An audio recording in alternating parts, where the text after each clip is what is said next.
Good morning students. तो आज हम क्या करेंगे, आज हम अपनी जो बुक्स चल रही है कौन सी, ऑप्टिक्स, इसकी 30 यूनिट कंप्लीट कर लेंगे। इसमें 2 टॉपिक बचे हुए हैं, यानी कि 3 क्वेश्चन कंप्लीट हो जाएंगे। यहाँ से आप आराम से अपने 3 क्वेश्चन अटेम्प्ट कर सकते हैं। तो सभी को वैसे पता ही है क्या क्लास कौन सी है अपनी, BSc first year, subject physics, और बाकी अभी देखते हैं क्या क्या करता है।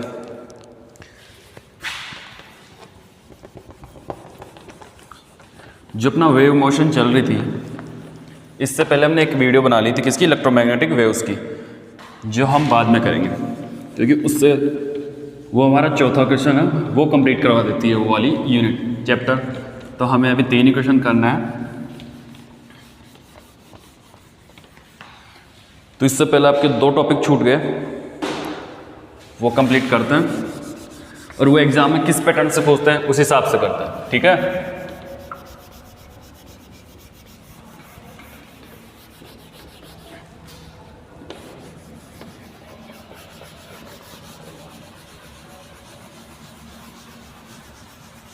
तो आप पेज नंबर खोल लीजिए 9.1।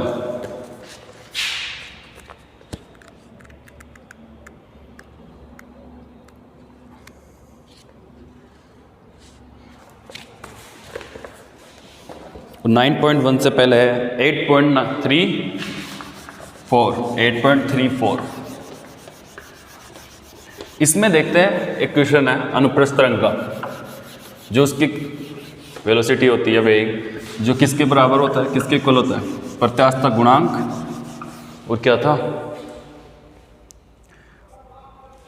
और इसकी डेंसिटी घनत्व पर निर्भर करता है। ये चीज आपने को क्या करनी है, प्रूफ करनी है।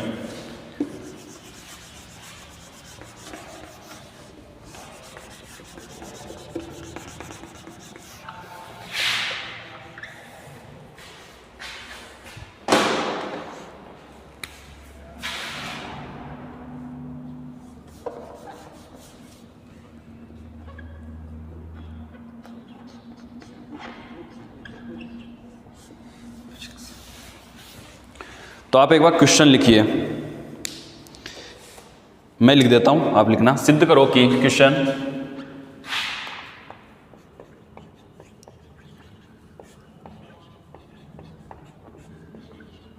सिद्ध करो कि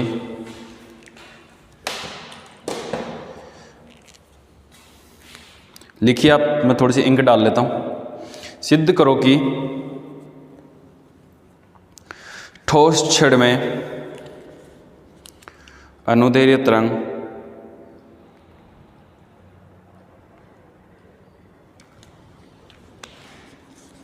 क्या प्रूफ करना है अपने को, वो देखते हैं एक बार, जस्ट 1 सेकेंड।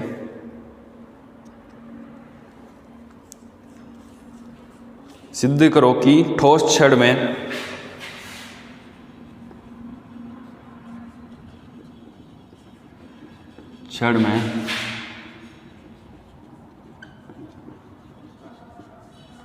अनुदैर्ध्य तरंगे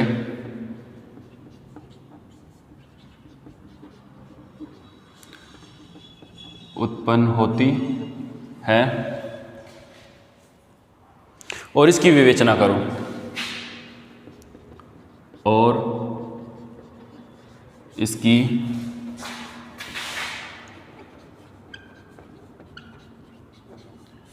विवेचना करो। या फिर और लगा लो, इस क्वेश्चन को कैसे पूछेगा, देखो एक बार।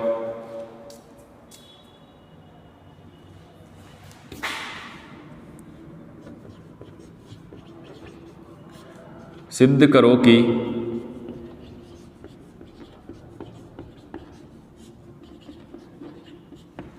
ठोस छड़ में उत्पन्न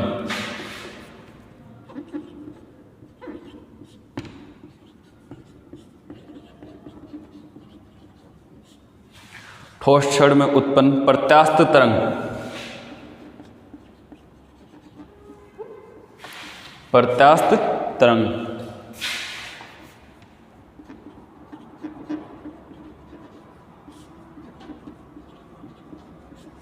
तरंग का वेग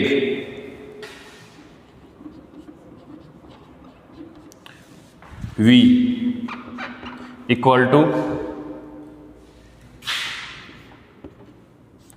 रूट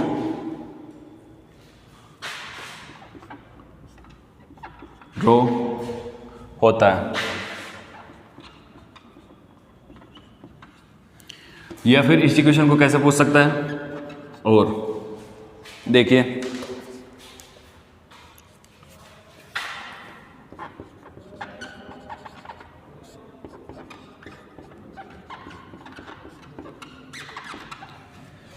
सिद्ध कीजिए कि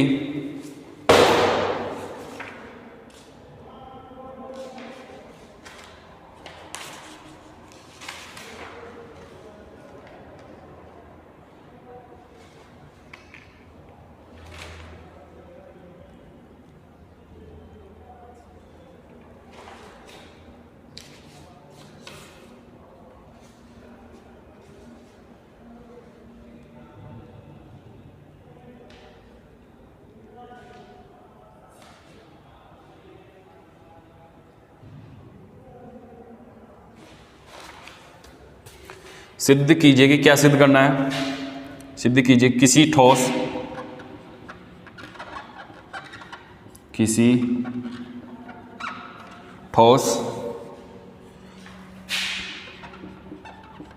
क्षण में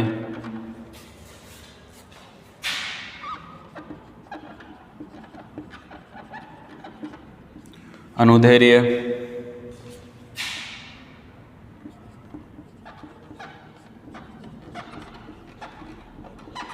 तरंग का वेग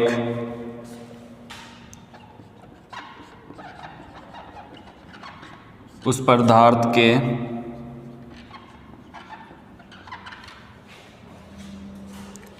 यंग प्रत्यास्थता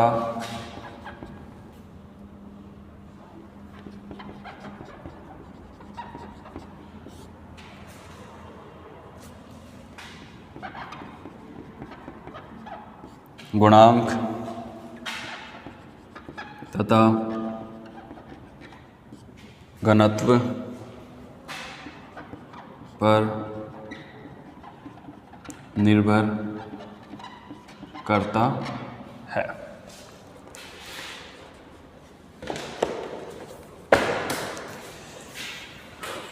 तो अपने को ये करना है, ये 3 क्वेश्चन, यानी कि क्वेश्चन तो एक ही है,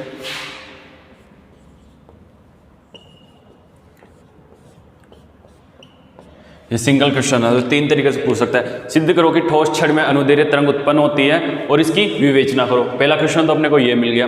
और इसी को कैसे पूछ सकते हैं, सिद्ध करो कि ठोस क्षण में उत्पन्न प्रत्यास्थ तरंग का वेग v इक्वल टू ये होता है, ये तो क्या होता है, प्रत्यास्थता गुणांक होता है, ये क्या होता है, घनत्व होता है।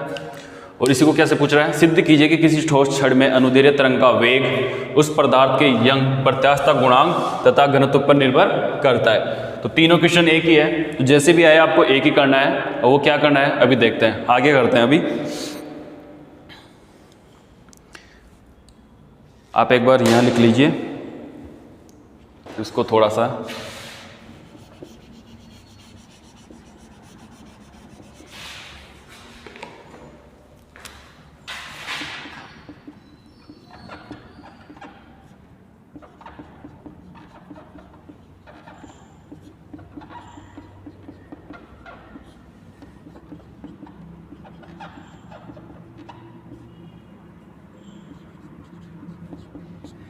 ये लिख लीजिए एक बार इस क्वेश्चन के अंदर।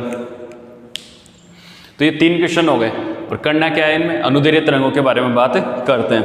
ये क्वेश्चन उठा दिए फटाफट, फिर चलते हैं अपन। किन तरंगों की बात करेंगे अपन, अनुदैर्ध्य तरंगों की बात करेंगे। और अनुदैर्ध्य तरंगों के बारे में मैंने पहले बताया था, क्या होता है, जिनके कंपन यानी कि तरंगों के अंदर जो कंपन होते हैं कैसे हो, तरंग संचरण की दिशा में। किसकी दिशा में, तरंग संचरण की दिशा में।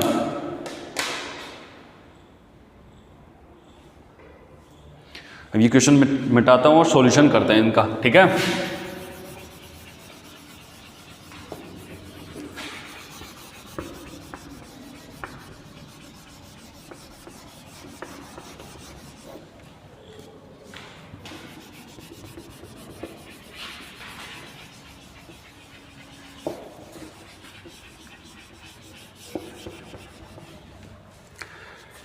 ये थोड़ा सा थ्योरेटिकल पोर्शन है वो लिखते हैं, उसके बाद में जो मैथमेटिकल पोर्शन है वो भी करेंगे। तो इसमें कुछ ही नहीं करेंगे, अनुदैर्घ्य तरंगों के बारे में बात करेंगे, उसी से हम ये सब निकालेंगे।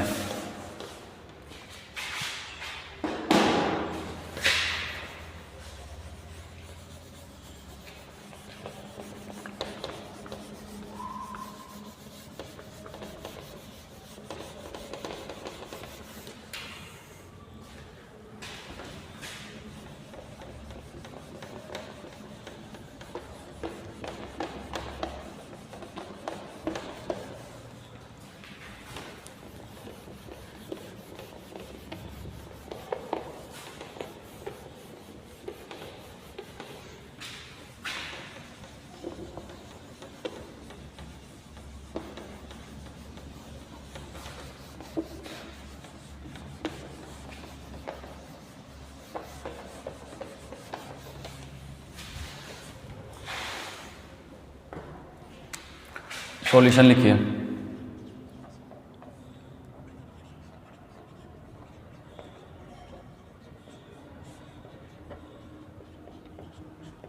अनुदैर्घ्य तरंगे। अनुदैर्घ्य तरंगे क्या होती हैं? वे तरंगे जिनमें उपस्थित कणों का कंपन कैसा होना चाहिए? तरंग की दिशा में, तरंग संचरण की दिशा में। किस दिशा में होना चाहिए? तरंग संचरण की दिशा में होना चाहिए। अगर दिशा के लंबवत होता है, दिशा के कैसा होता है? लंबवत होता है, तो वैसी तरंगे क्या कहलाएंगी? अनुप्रस्थ तरंगे।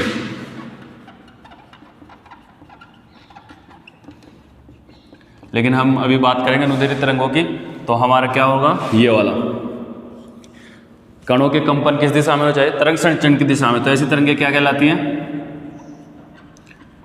अनुदैर्घ्य तरंगे कहलाती हैं। इन तरंगों को हम क्या कहते हैं? अनुदैर्घ्य तरंगे। क्लियर? अब इसकी डेफिनेशन लिखिए, ये तो मिटाता हूं, एक डायग्राम बनाएंगे। पहले एक बार डेफिनेशन लिख लो। वे तरंगे जिनमें उपस्थित कणों का कंपन, वे तरंगे जिनमें उपस्थित कणों का कंपन तरंग संचरण की दिशा के अनुदिश हो। क्या हो? वे तरंगे जिनमें उपस्थित कणों का कंपन तरंग संचरण की दिशा के अनुदिश हो। कैसी तरंगे कहलाती है? अपनी अनुदैर्घ्य तरंगे। उसका डायग्राम बनाते हैं कैसे, देखो एक बार।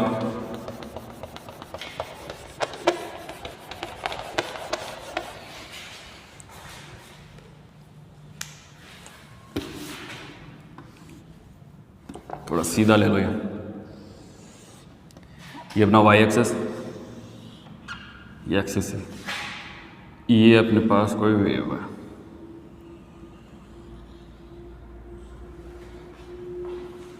अगर कंपन ऐसे हो,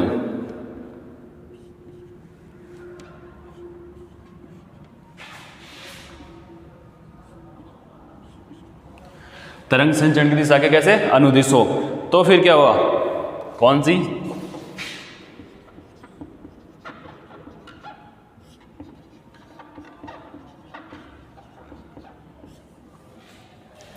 मान लीजिए यहाँ पे कोई कंपन है, कण है जिनका कंपन हो रहा है। अगर वो ऐसे लंबवत हो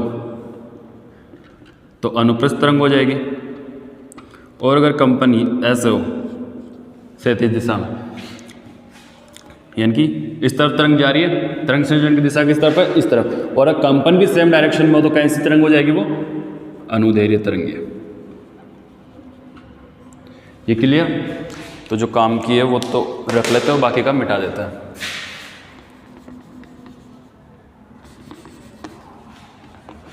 ठीक है? तो ये डायग्राम बनाओ एक बार आप।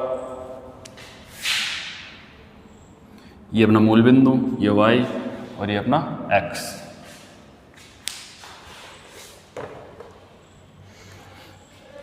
अब जो अपने पास अनुदैर्घ्य तरंगे हैं, इनकी व्याख्या दो पदों में की जा सकती है। एक तो कैसे? थ्योरेटिकल तरीके से, और दूसरा एक तो थ्योरेटिकल और एक मैथमेटिकल। तो पहले तो हम क्या करेंगे? इसका थ्योरेटिकल पोर्शन है वो पढ़ेंगे, उसके बाद में जो उसकी मैथमेटिकल डेरिवेशन है, मैथमेटिकल एनालिसिस, वो करेंगे। ठीक है? तो आप ये डायग्राम बनाने के बाद में लिखिए, ए पॉइंट डाल के, थ्योरेटिकल एक्सप्लेनेशन। ठीक है? अब इसमें लिखना स्टार्ट कीजिए। अनुदैर्घ्य तरंग की सैद्धांतिक व्याख्या करने के लिए अनुदैर्घ्य तरंग की सैद्धांतिक व्याख्या करने के लिए एक आदर्श ठोस छड़ लेते हैं। क्या लेते हैं? एक आदर्श ठोस छड़ लेते हैं। माना इस छड़ की आकृति बेलनाकार है। एक छड़ लेते हैं, उसकी आकृति कैसी है? बेलनाकार, ऐसे है, बेलन के आकृति की है। ठीक है, ये बेलनाकार ठोस रोड पूर्णतः प्रत्यास्थ है। कैसी है ये? पूर्णतः प्रत्यास्थ है। आगे लिखते जाइए, इसी में लिखना है, ये बेलनाकार ठोस रोड पूर्णतः प्रत्यास्थ है। आगे हम जानते हैं कि ठोस छड़ का निर्माण तलों के द्वारा होता है। तलों के द्वारा ही होता है, ये सबको पता है। जब बेलनाकार ठोस छड़ पर स्पर्शी बल आरोपित किए जाते हैं, कौन से बल? स्पर्शी बल आरोपित किए जाते हैं, तो इसमें उपस्थित तल विस्थापित हो जाते हैं और स्पर्शी बल हटा देने पर वे तल प्रारंभिक अवस्था में आ जाते हैं। एक बार फिर से सुन लीजिए, पूर्णतः प्रत्यास्थ होता है, यहाँ तक कर लिया था। इसके बाद में लिखिए, हम जानते हैं कि ठोस छड़ का निर्माण तलों के द्वारा होता है। जब बेलनाकार ठोस छड़ पर स्पर्शी बल आरोपित किया जाता है तो इसमें उपस्थित तल विस्थापित हो जाते हैं और स्पर्शी बल हटाने पर ये तल प्रारंभिक अवस्था में आ जाते हैं। ठीक है, आगे लिखिए, क्योंकि बेलनाकार ठोस छड़ प्रत्यास्थता गुणधर्म को संतुष्ट करती है। प्रत्यास्थता जानते ही हैं सब, स्प्रिंग में क्या होता है? प्रत्यास्थता। हम खींचते हैं, वापस वो कैसे चले जाती है? स्प्रिंग आती है ना अपनी ऐसी, उसको खींच कैसे कर लेते हैं? छोड़ते हुए क्या होगा? वापस अपनी जो एक्चुअल पोजीशन थी उसमें आ जाएगी। क्योंकि अब आगे लिखिए, हटा देने पर प्रारंभिक अवस्था आ जाती है। इसके आगे लिखिए, क्योंकि बेलनाकार ठोस छड़ प्रत्यास्थता गुणधर्म को संतुष्ट करती है, तलों के कंपनों के कारण बेलनाकार ठोस छड़ में उत्पन्न तरंगों को प्रत्यास्थ तरंग कहते हैं। लिखिए, तलों के इन कंपनों के कारण बेलनाकार ठोस छड़ में उत्पन्न तरंगों को प्रत्यास्थ तरंग कहते हैं, क्योंकि ये तरंगे प्रत्यास्थ गुणधर्म के कारण ही परिभाषित होती है। क्योंकि ये तरंगे क्या होती है? प्रत्यास्थता के गुणधर्म के कारण ही परिभाषित होती है। प्रत्यास्थ तरंगों का संचरण बेलनाकार ठोस छड़ को लंबाई के अनुदिश होता है। लिखिए इनवर्टेड कॉमा में यूं, प्रत्यास्थ तरंगों का संचरण बेलनाकार ठोस छड़ की लंबाई के अनुदिश होता है, इसलिए इन तरंगों को अनुदैर्घ्य तरंग कहते हैं। अतः स्पष्ट होता है कि ठोस तरंग में अनुदैर्घ्य तरंगें उत्पन्न होती हैं। अतः स्पष्ट होता है कि ठोस तरंग में अनुदैर्घ्य तरंगें उत्पन्न होती हैं। ये पहला क्वेश्चन कंप्लीट अपना, कि स्पष्ट कीजिए कि ठोस बेलनाकार छड़ में क्या होता है? अनुदैर्घ्य तरंगें उपस्थित होती हैं। क्लियर? अब क्या कहा इसने, देखते हैं। इसने कहा, इसको मिटा दीजिए, चलो कोई दिक्कत नहीं है, यहाँ से देखते हैं। इसने कहा कि हम एक बेलनाकार छड़ लेते हैं। क्या ले लिया? ये बेलनाकार छड़ ले ली। बेलनाकार छड़ का निर्माण कैसे हो रहा है? एक छड़ ली जैसी आकृति कैसी है? बेलनाकार, तलों के द्वारा हो रहा है। इसमें क्या है? दो तल है, ये मान लिया ए है और ये तल मान लिया बी है। स्पर्शी बल लगाते हैं तो ये वाला तल है वो तो ये यहाँ अपनी जगह से यहाँ विस्थापित हो जाता है और ये वाला तल अपनी जगह से यहाँ विस्थापित हो जाता है। क्लियर? फिर आगे क्या कहा उसने? जैसे ही स्पर्शी बल हटाते हैं, ये वाला जो पोर्शन है ए, ये वापस अपनी यहाँ आ जाता है, यहाँ आ जाता है ए डैश, और ये भी वापस अपनी अवस्था में आ जाता है।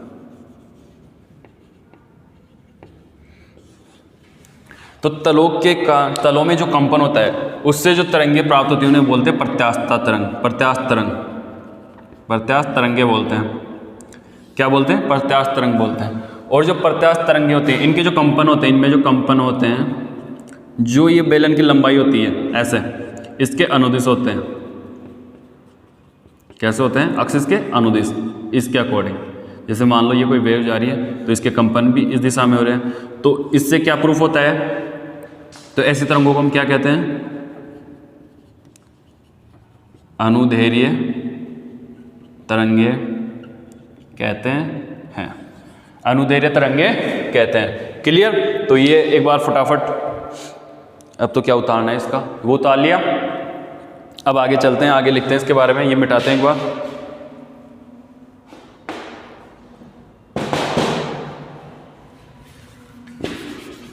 तो समझ में आ गया होगा आप लोगों को मैं क्या कहना चाह रहा हूँ, थ्योरी क्या कहनी चाह रही है अपने को, कि बेलनाकार लेंगे, उसमें तल होंगे और ये कैसी होगी, छड़ प्रत्यास्थता गुणधर्म का पालन करेगी, यानी कि जैसे स्प्रिंग होती है ना वैसे इसको खींचेंगे बल लगा के तो बढ़ जाएगी, जैसे बल हटाएंगे यानी कि छोड़ेंगे तो अपनी पूरी पहले वाली अवस्था में आ जाएगी।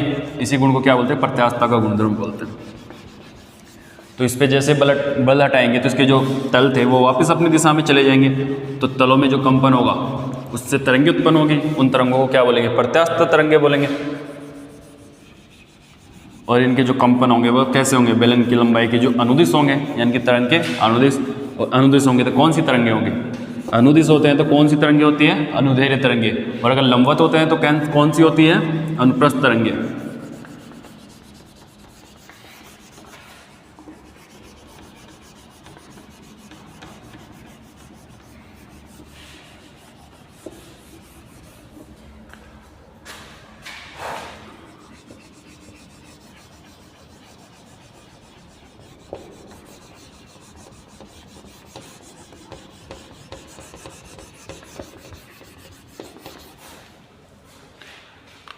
अब बी पोर्शन लिखिए मैथमेटिकल एनालिसिस, बी लिखिए मैथमेटिकल एनालिसिस।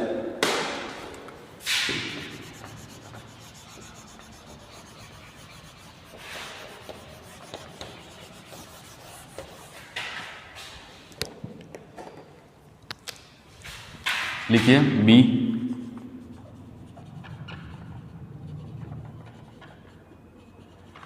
Mathematical analysis.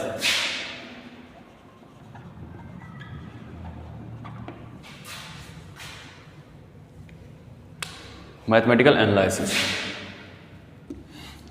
अब इसमें लिखिए,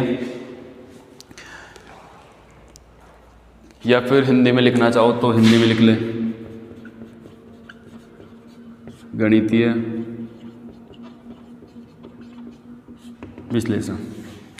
लिखिए आगे चलिए, अनुदैर्ध्य तरंगों का गणितीय विश्लेषण करने के लिए, लिखिए अनुदैर्ध्य तरंगों का गणितीय विश्लेषण करने के लिए प्रत्यास्थ तरंगों का वेग ज्ञात करते हैं। इनका गणितीय विश्लेषण करने के लिए क्या करेंगे, जो अपने पास प्रत्यास्थ तरंगे आई उनका वेग ज्ञात करेंगे। प्रत्यास्थ तरंगों के वेग का मान यंग के प्रत्यास्थता गुणांक के द्वारा प्राप्त किया जाता है, यंग के प्रत्यास्थता गुणांक के द्वारा प्राप्त किया जाता है।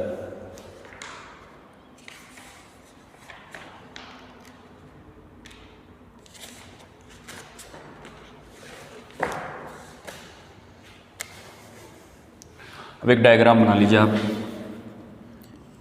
छड़ बना लीजिए बेलनाकार, ये छड़ है और इसकी आकृति कैसी है, बेलनाकार। इसकी डेंसिटी कितनी है, रो। ये इसका मूल बिंदु, यहाँ से दूरी कितनी है, आर। ये एक तल मान लेते हैं ए, तल मान लेते हैं ना अपन ने ए, ये मान लेते हैं बी। इन दोनों के बीच की दूरी कितनी है, डेल्टा एक्स मान लेते हैं। और यहाँ से यहाँ तक की दूरी कितनी है, मूल बिंदु से ये तक की एक्स है, तो मूल बिंदु से ये कितनी हो जाएगी, X plus del X B तक की दूरी। क्यों, क्योंकि एक्स और डेल एक्स ये दोनों complete, X plus del X, यहाँ से लेके एक्स, ये डेल एक्स, तो बिंदु बी मिल जाएगा यहाँ पर। तो ओ से बिंदु बी तक के बीच की दूरी कितनी है, डेल एक्स है। क्लियर। अब इसके बाद में लिखिए कुछ, इसके नीचे लिखिए डायग्राम बनाने के बाद में, हम जानते हैं कि बेलनाकार ठोस छड़ तलों से निर्मित है। कैसे है, तलों से निर्मित, जो हमने पहले ही लिखा है। अब लिखिए, माना तल ए, माना तल ए एक सिरे से x दूरी पर उपस्थित है। माना तल ए एक सिरे से x दूरी पर उपस्थित है और तल ए व बी के मध्य दूरी डेल्टा x है।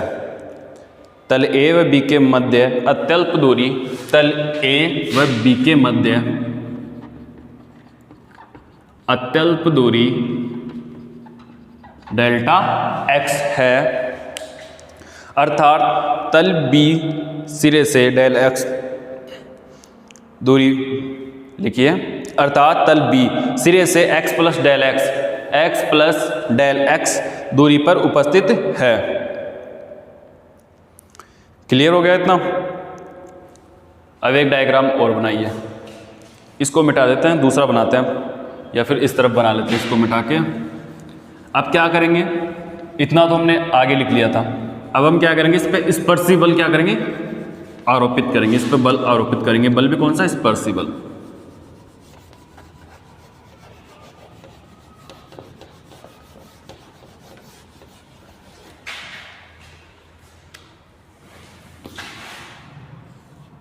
छोटा बना देता हूं थोड़ा सा।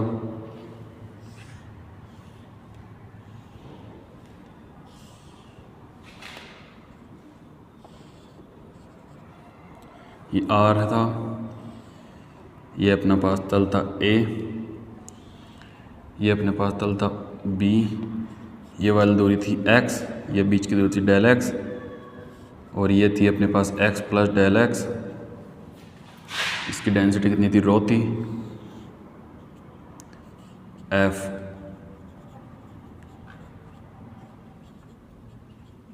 स्पर्शी बल आरोपित करेंगे, इसके बीच की दूरी यहाँ लिख लेते हैं डेल एक्स। तो क्या होगा, ये ए तल है जो अपनी दूरी से विस्थापित हो जाएगा, कहाँ पे, ए डैश, यहाँ पे, ये यहाँ आ जाएगा ए डैश, और ये बी यहाँ पे अपनी दूरी जगह से विस्थापित होकर कहाँ जाएगा, बी डैश। आगे खिसक, या फिर इसको थोड़ा ऐसे कर लेते हैं, डॉट डॉट से दर्शा देते हैं,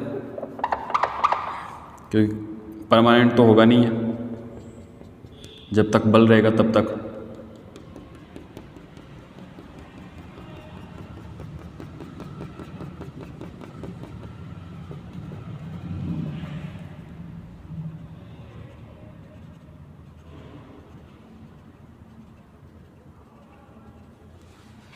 क्लियर?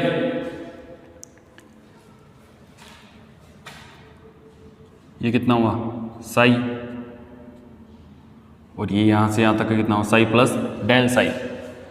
यहाँ से यहाँ तक का कितना हुआ, बी के बीच में psi plus del psi, psi plus del psi. तो देखिए ये वाला पोर्शन था, ये आप लोगों को समझ में आ गया।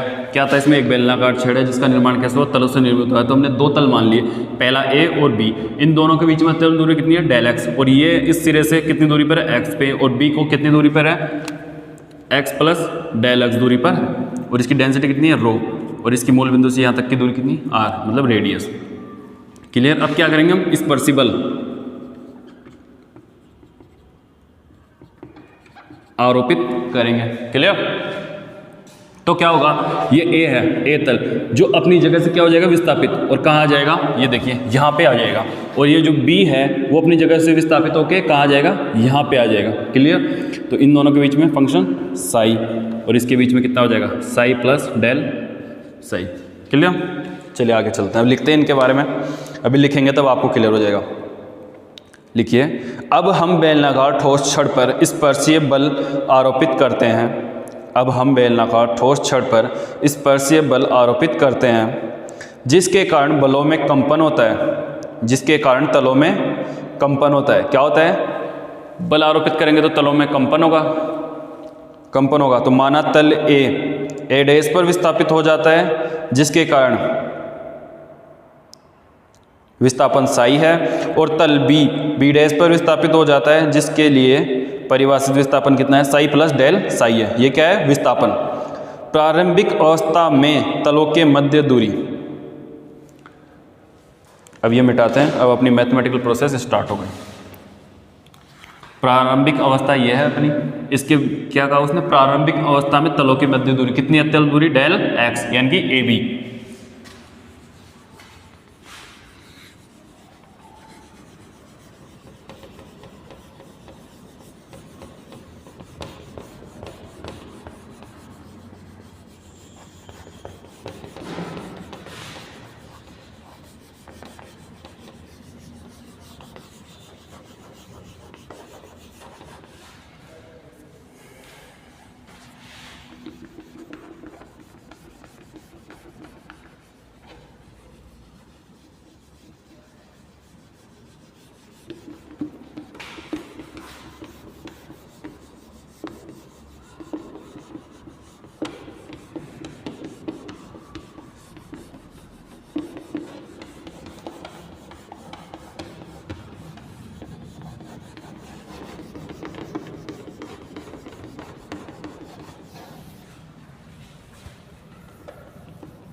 लिखिए प्रारंभिक अवस्था में तलों के मध्य दूरी।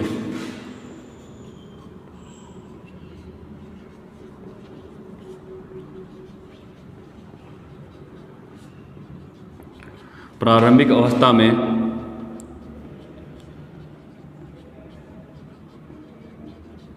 तलों के मध्य दूरी ए बी कितनी थी अपने पास, कितनी थी, यानी कि ए और बी, और वो कितनी थी अपने पास डेल एक्स। क्लियर। प्रारंभिक अवस्था में यही थी।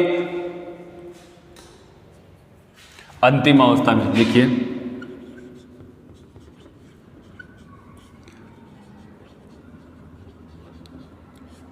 अंतिम अवस्था में, और अंतिम अवस्था क्या थी, अंतिम अवस्था क्या थी,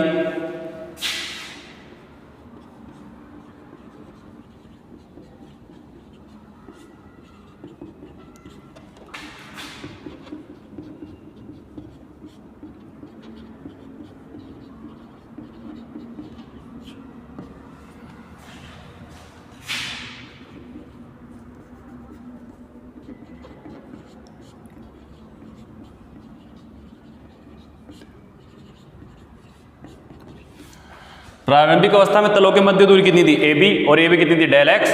और अंतिम अवस्था में, अंतिम अवस्था कौन सी थी, जब हमने स्पर्शीय बल लगाए थे उसके पश्चात जो दूरी थी तलों के मध्य वो कितनी थी ए डैश और बी डैश,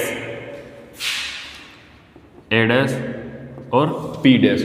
और ए डैश और बी डैश कितनी थी बताओ देखे, ये थी अपने पास A dash plus B B dash, A dash B dash. Clear. अब दूरी में परिवर्तन,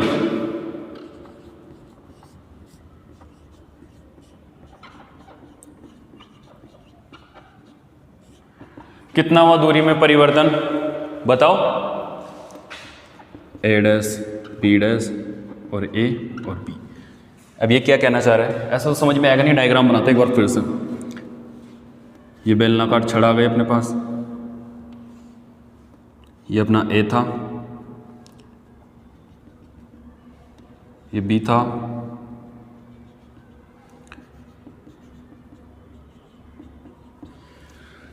प्रारंभिक अवस्था कौन सी थी जब ये दोनों नहीं थे, तो इन दोनों के बीच की दूरी कितनी थी डेल एक्स, यानी कि ए बी। क्लियर। ये आ गई। अंतिम अवस्था कौन सी थी, जब हमने स्पर्शीय बल आरोपित किए, तो ये तो यहाँ आ गया और ये यहाँ आ गया। क्लियर। तो ये तो इस जगह से इतना विस्थापित हुआ, तो अब कौन सी आएगी दूरी ए डैश बी डैश, और ए डैश बी डैश कितनी है ए डैश ये और बी डैश ये, इन दोनों को जोड़ देंगे तो ये वाली आ जाएगी अपने पास, क्योंकि ये इतनी जगह यहाँ से विस्थापित हुआ, इतनी ही जगह यहाँ से विस्थापित हुआ, समान है जो डिस्टेंस है वो कैसे है इक्वल है। तो इन दोनों को ए डैश और बी डैश दोनों को जोड़ देंगे तो क्या हो जाएगा हमारे पास ए डैश और बी डैश आ जाएगी। क्लियर। अब दूरी में कितना परिवर्तन हुआ, यानी कि कितनी दूरी विस्थापित हुए, यानी कि ए डैश बी डैश, इसमें से ये कंप्लीट निकाल देंगे ये वाली, यानी कि अंतिम अवस्था में से प्रारंभिक अवस्था में से निकाल देंगे तो हमारे पास जो बचा वो आ जाएगा। अब देखिए इसको सोल्व कीजिए एक बार, डायग्राम को हटाइए, इसको सोल्व कीजिए। ए डैश और बी डैश कितना था देखिए, ए डैश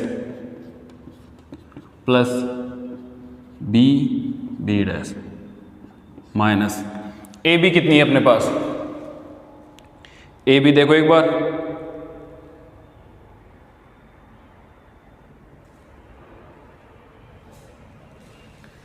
ए बी को कैसे लिख सकते हैं ए और बी, सॉरी डायग्राम फिर से मिटा दिया, ये ऐसे था ये ऐसे था, ये अपने पास ए थी, ए बी को कैसे लिख सकते हैं, ये ए बी देखो A dash plus A dash B.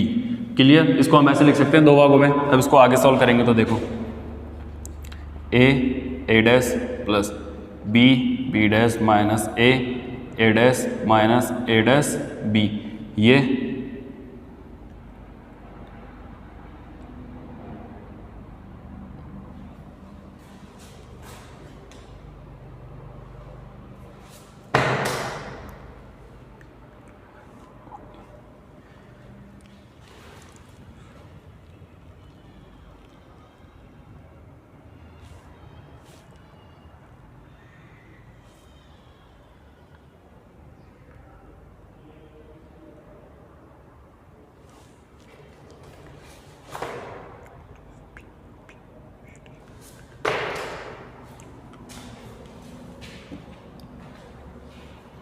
देखो ये ऐसे आएगा,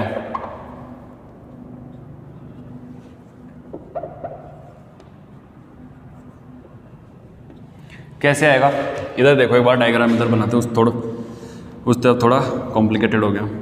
ये अपने पास बेलनाकार छड़ थी, अभी जो काम की चीज़ें हैं वही बनाएंगे। ए डैश बी डैश करनी है अपने को, ए डैश और बी डैश। ये अपनी आ गई थी ए डैश, ये था अपने पास बी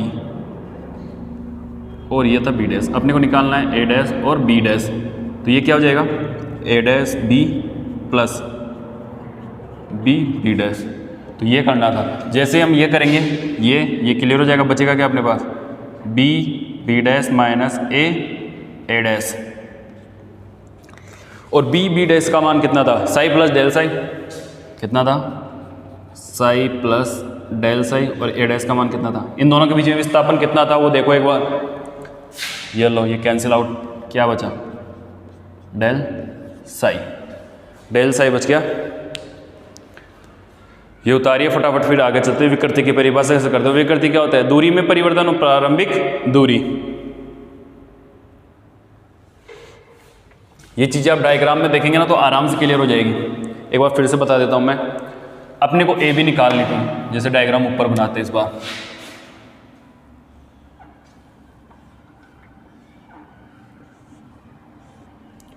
ये ए और ये बी,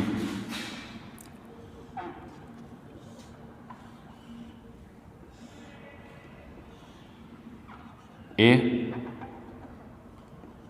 डैश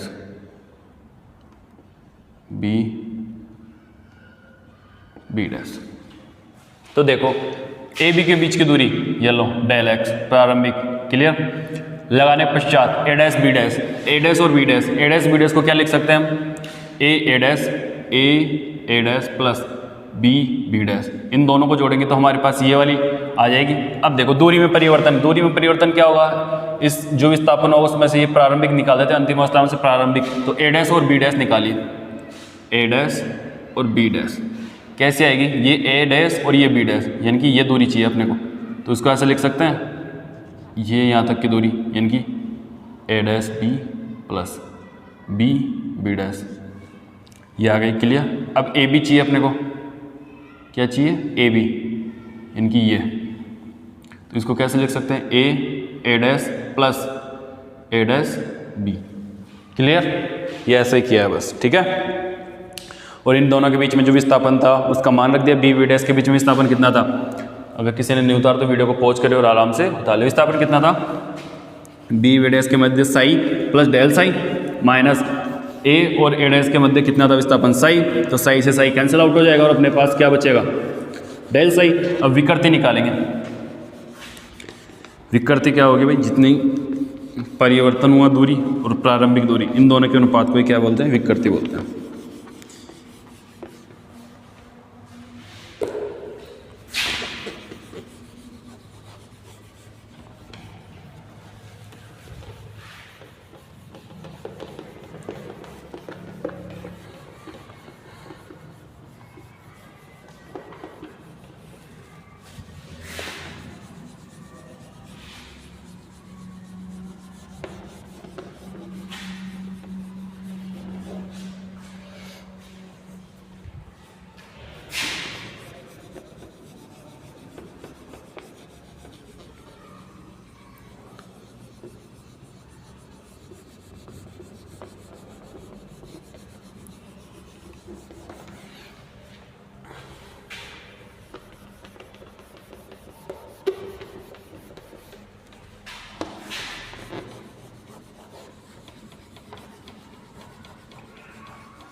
अब लिखिए विकृति की परिभाषा से।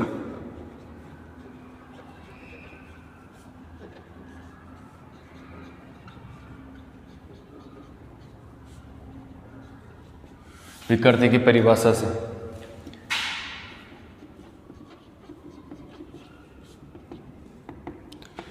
दूरी में परिवर्तन और प्रारंभिक दूरी।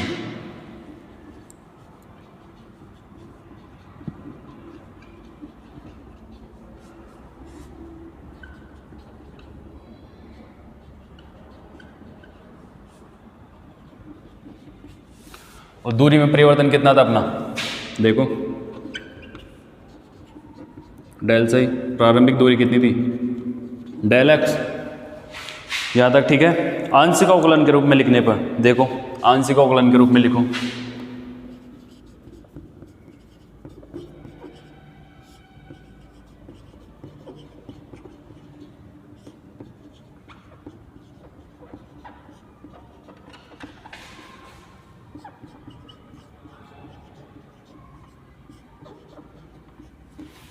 लिखो क्या हो जाएगा, आंशिक अवकलन के रूप में लिखे हुए थे, एस बराबर क्या हो जाएगा, del psi del X. Equation number first, equation number first दीजिए, लिखिए समीकरण 1 विकृति को, समीकरण 1 विकृति को निरूपित करता है। लिखिए मैं ही लिख देता हूं, समीकरण 1 विकृति को प्रदर्शित करता है। समीकरण 1 विकृति को प्रदर्शित करता है। यहां तक उतारिए फटाफट, फिर आगे चलते हैं।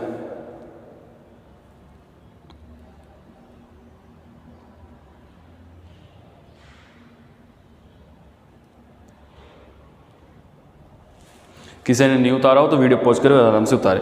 अब हम जानते हैं तनाव, प्रतिबल क्या होता है, जो प्रतिबल होता है अपना क्या होता है, बल बटा क्षेत्रफल।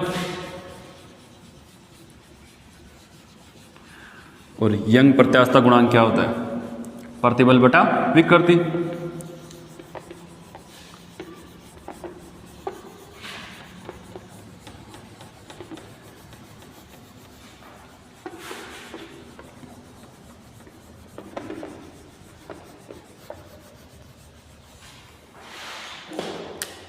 लिखिए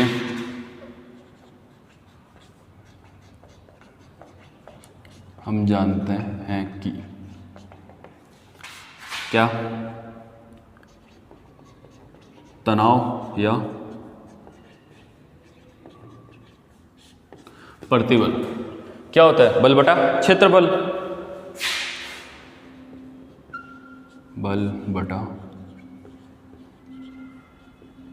क्षेत्रफल। अब यंग प्रत्यास्थता गुणांक की परिभाषा से क्या करेंगे, प्रत्यास्थता गुणांक की परिभाषा,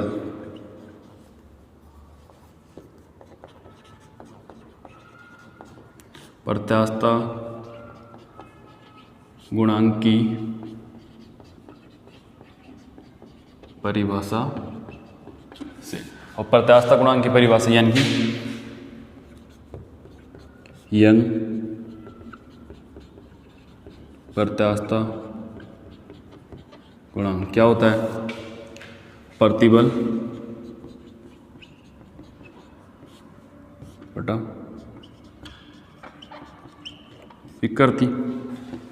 और यंग प्रत्यास्थता गुणांक क्या करेंगे, इसको y क्या हो जाएगा, प्रतिबल F बटे A विकृति S, तो y बराबर क्या हो जाएगा, F AS। ये हो गया, यहां से क्या निकल गया, F। अब हमें ज्ञात करना हो बल, बल ज्ञात करेंगे तो बल क्या निकलेगा अपने पास, F बराबर y AS। क्लियर। ये हम क्यों कर रहे हैं, क्योंकि हम निकालेंगे स्पर्शीय बल, स्पर्शीय बल। अब यहां से हम क्या करेंगे, स्पर्शीय बल निकाल लेंगे। ये फॉर्मूले ये इसलिए कर रहे हैं क्योंकि हम क्या करेंगे, इसमें इसमें और इसमें रिलेशन लाने के लिए हम ये इतनी प्रक्रिया कर रहे हैं, और ये इसलिए कर रहे हैं क्योंकि स्पर्शीय बल निकालेंगे। अब तल ए पर कितना लगा था, तल बी पर कितना लगा था, वो सारी यहाँ पे क्लियर करेंगे। ठीक है, तो लिखिए तल ए पर परिभाषित बल, तल ए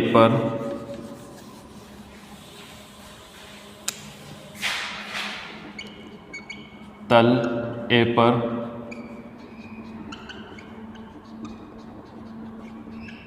परिभाषित बल F equal to Y A S A. Clear, Y A S A. तल बी पर परिभाषित बल, तल बी पर परिभाषित बल F बराबर Y A S B. Clear. अतः बल में अंतर, परिणामी बल, अतः बलों में अंतर या परिणामी बल कैसे निकालेंगे वो देखो। अतः बल में अंतर इक्वल टू परिणामी बल, ये एफ ए है, ये एफ बी है, क्या हो जाएगा F B minus F A. अब ऊपर से मान रखो, क्या करेंगे, ऊपर से मान रखेंगे तो क्या मिलेगा अपने को, देखो F equal to Y A S B minus Y A S A, Y A S B minus S A, S B minus S A. इसको क्या कर सकते हैं हम, एफ बराबर वाई ए, इसको लिख सकते हैं ना डेल एस। अब क्या करेंगे, ऊपर नीचे डेल एक्स से मल्टीप्लाई कर देंगे। कैसे, एफ वाई ए डेल एस डेल एक्स और ये डेल एक्स, इतना कर दिया।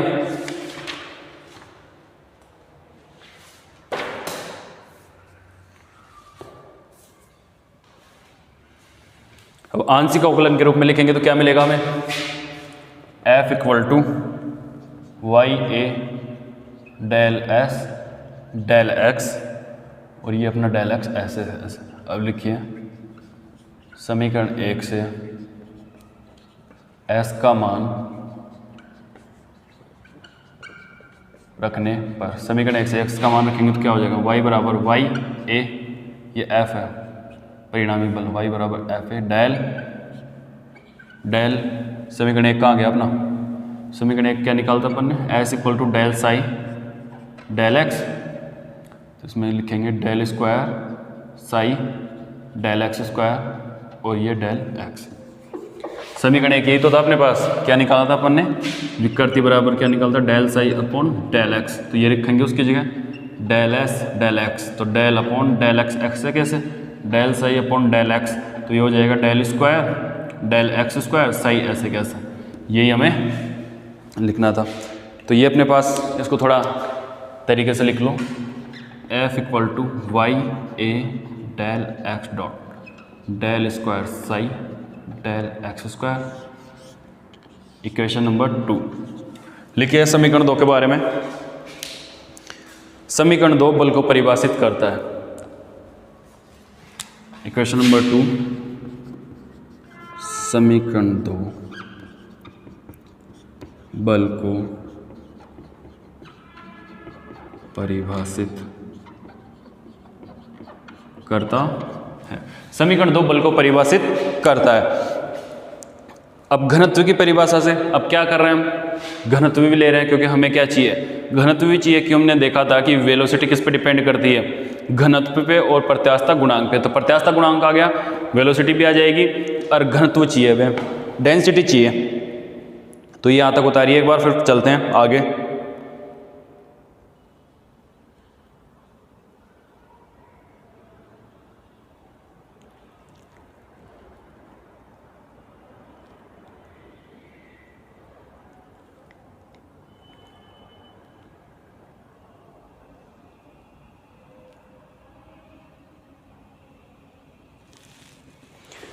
मिटाता हूँ, अगर किसी ने नहीं उतारा हो तो वीडियो पॉज करे और आराम से उतारें।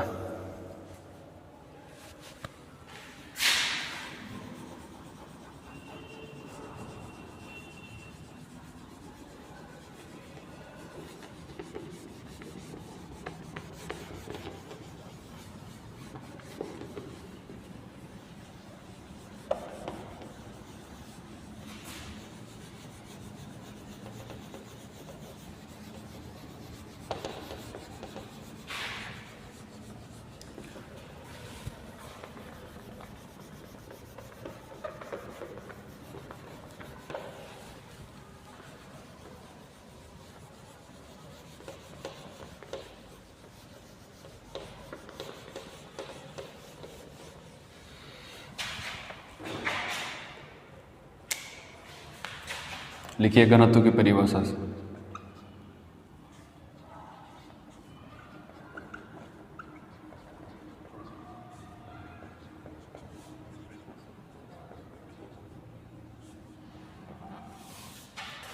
घनत्व की परिभाषा से लिखिए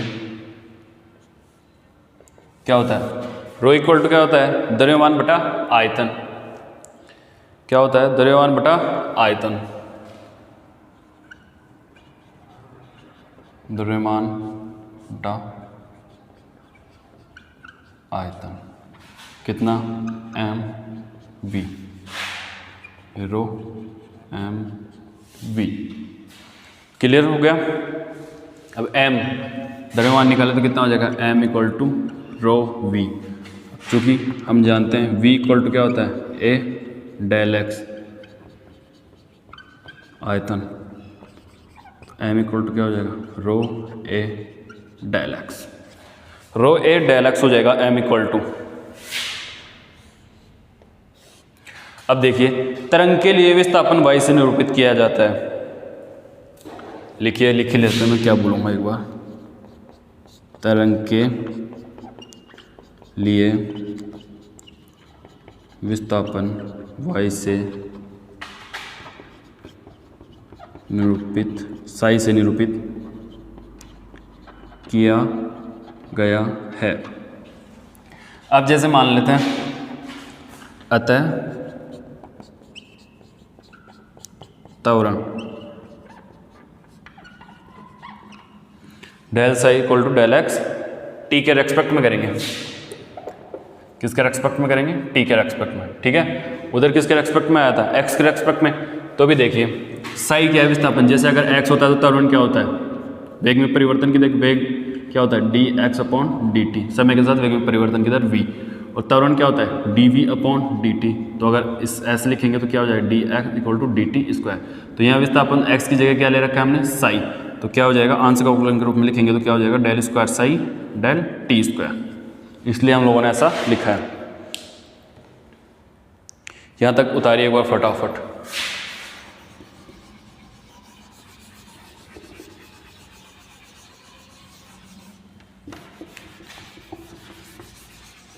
न्यूटन का द्वितीय नियम लगाएंगे, उससे क्या होगा, एफ एक न्यूटन का द्वितीय नियम क्या होता है, F equal to m a.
Newton के द्वितीय नियम से, न्यूटन का द्वितीय नियम क्या होता है, एफ इक्वल टू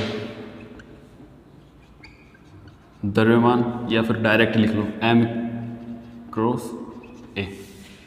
क्या होता है, एम क्रॉस ए। तो अपने पास एम की वैल्यू ये रही, ए ये रहा, तो रखिए वैल्यू। एम क्या है, रो ए डेल एक्स, और ये del square psi del t square. Equation number दे दो इसको। इक्वेशन नंबर कितनी देनी है इसको दे दो इक्वेशन नंबर, इन दोनों को कंप्लीट मिला के दे दो इक्वेशन नंबर, नहीं इसको दे दो 3 दे दो, इसको इक्वेशन नंबर 4 दे दो, इसको दे दो इक्वेशन नंबर 4। अब समीकरण 4 व समीकरण 2 से, समीकरण 2 व समीकरण 4 से।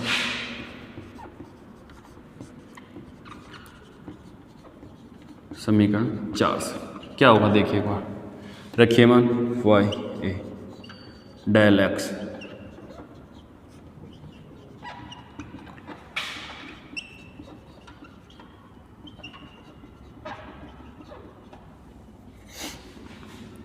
ए से ए कैंसिल आउट, इससे ये कैंसिल आउट, तो क्या बचेगा?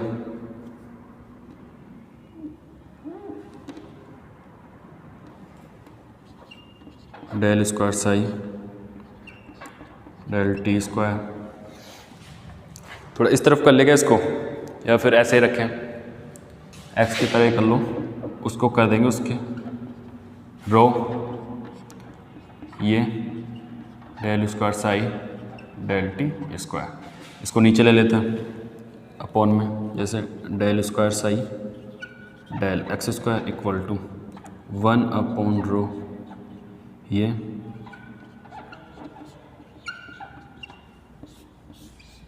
Equation number 5। इक्वेशन नंबर 5 आ गई।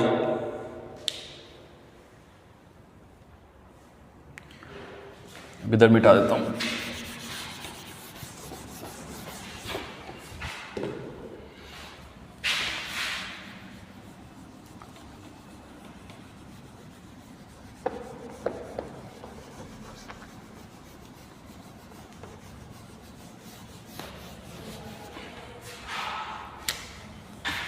हम जानते हैं, लिखिए, हम जानते हैं एक विमीय तरंग समीकरण से। और क्या होता है एक विमीय तरंग समीकरण? देखिए, del square psi del x square equal to 1 upon v square del square psi del t square, समीकरण 6। अब एक बार लिखिए, समीकरण 5 समीकरण 6 को संतुष्ट करता है, इसलिए समीकरण 5 प्रत्यास्थ तरंग का अवकल समीकरण है, जो कि अनुदैर्ध्य तरंग की प्रकृति को संतुष्ट करता है। जो क्या करता है? अनुदैर्ध्य तरंग की प्रकृति को संतुष्ट करता है कि यह अनुदैर्ध्य प्रकृति की है। एक बार फिर से बोल देता हूँ, समीकरण 5 समीकरण 6 को संतुष्ट करता है, इसलिए समीकरण 5 प्रत्यास्थ तरंग का अवकल समीकरण है, जो अनुदैर्ध्य तरंग की प्रकृति को संतुष्ट करता है। यहाँ तक कर दोगे, यहाँ तक क्लियर है। और आगे क्वेश्चन पूछा है कि v जो वेग होता है वो किस पर डिपेंड करता है? प्रत्यास्थ गुणांक और घनत्व पर। तो समीकरण इससे आगे करेंगे तो फिर इसके आगे ये करेंगे क्या? समीकरण 5 व समीकरण 6 की तुलना करने पर क्या करेंगे? v इक्वल टू में क्या मिलेगा?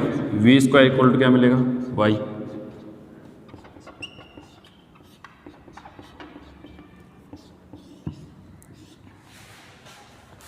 तो जो वेग होता है क्या करता है? किस पर निर्भर करता है? y पे, प्रत्यास्थ गुणांक पर और घनत्व पर। ठीक है, तो ये आपका आंसर आ गया। इसमें तीनों क्वेश्चन हो गए आपके। जो तीनों क्वेश्चन मैंने आपसे पूछे थे वो तीनों के तीनों क्लियर हो चुके हैं। अब इसके बाद में एक और है अपना प्रत्यास्थ, ये तो था अनुदैर्ध्य तरंग का। अब करेंगे अनुप्रस्थ तरंग के लिए। किसके लिए करेंगे? अब अनुप्रस्थ तरंग के लिए करेंगे। और वो कैसे करेंगे वो भी देखते हैं अभी। अनुप्रस्थ तरंग के लिए करेंगे, ठीक है।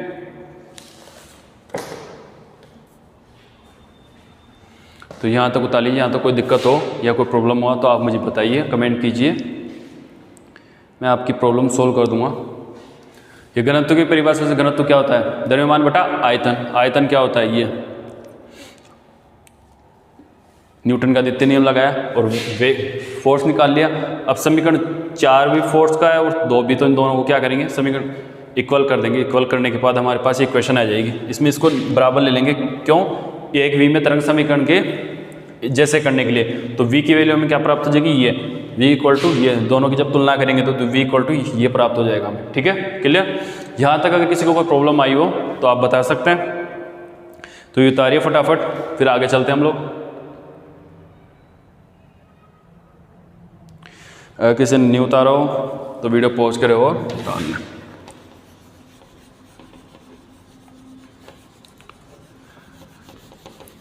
तो आपके 3-4 क्वेश्चन कंप्लीट हो गए। इसी में से वो हाफ पूछ लेता है। तरंग की अनुदैर्ध्य प्रकृति बताइए, ये बताइए वेलोसिटी किस पे निर्भर करती है? प्रत्यास्थ गुणांक और ये क्या है अपना डेंसिटी, इस पर निर्भर करती है। ये पूछ लिया कि वेलोसिटी किसके प्रोपोर्शनल होती है, कुछ भी पूछ सकता है इसमें, तो मैंने आपको कंप्लीट करवा दिया ये। अब इसके बाद में ये अनुदैर्घ्य का था, अब अनुप्रस्थ की बात करेंगे। अनुप्रस्थ में भी जो करवा रखा है वो देखते हैं, वो क्या करवाता है क्या नहीं करवाता है।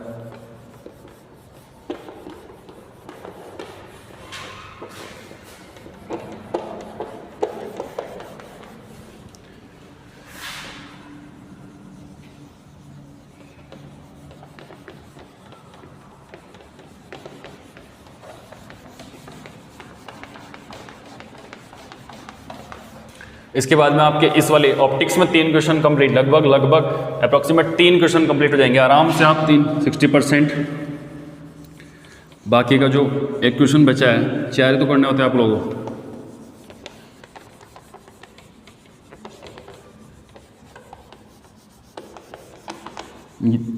तीन यूनिट में सर 4 यूनिट होते हैं, उसमें से 5 क्वेश्चन करने होता है आपको।